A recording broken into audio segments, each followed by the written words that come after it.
Welcome to the presentation. Today's topic is about 10 things to leave off your resume. What you don't include on your resume can be as important as what you do include. Here are 10 things you should leave off. First, an objective.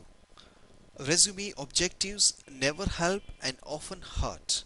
Not only do they feel outdated at this point, but they are all about what you want rather than what this stage of the hiring process is all about, what the employer wants. Your resume should be about showing your experience, skills, and accomplishments. If you want to talk about how this particular position is the perfect next step in your career, use the cover letter for that. Second, short term jobs. Short term jobs raise red flags for hiring managers who will wonder if you were fired, couldn't do the work, or had trouble getting along with coworkers. Plus, a few months on a job won't typically be useful in showing any real accomplishments or advancement anyway. One exception to this rule is if the job was short term because it was designed that way, like contract work or, say, working on a political campaign.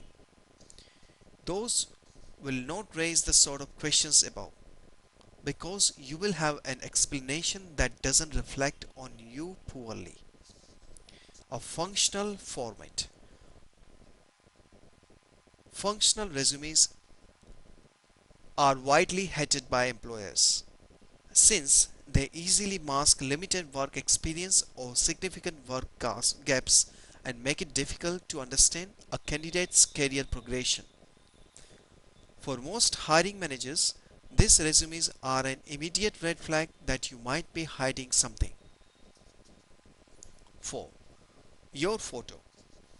Unless you are applying for a job as a model or actor, photos of yourself have no place on your resume. Since your appearance has nothing to do with your ability to do the job, including a photo comes across as naive and unprofessional. Fifth, a fancy design.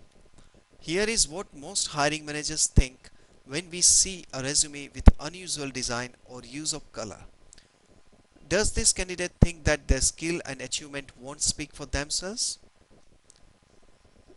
Do they not understand what employers are looking for?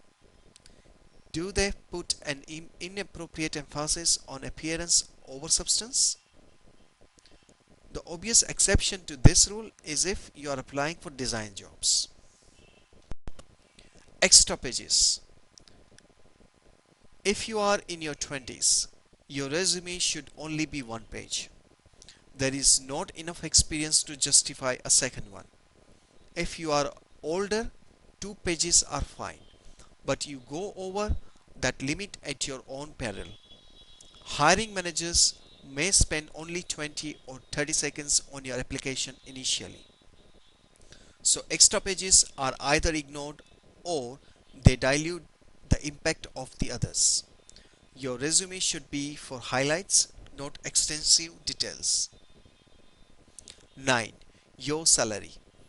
Resumes don't typically include salary history, so candidates who include it come across as naive. And by sharing that information unbidden, you will also compromise your negotiating power later. 10. Any mention of references, including the statement references are available upon request. You don't need to say that you will provide reference if asked, because that goes without saying. You are not causing any harm by including that now somewhat dated statement, but it takes up space you could use for something else. Thank you.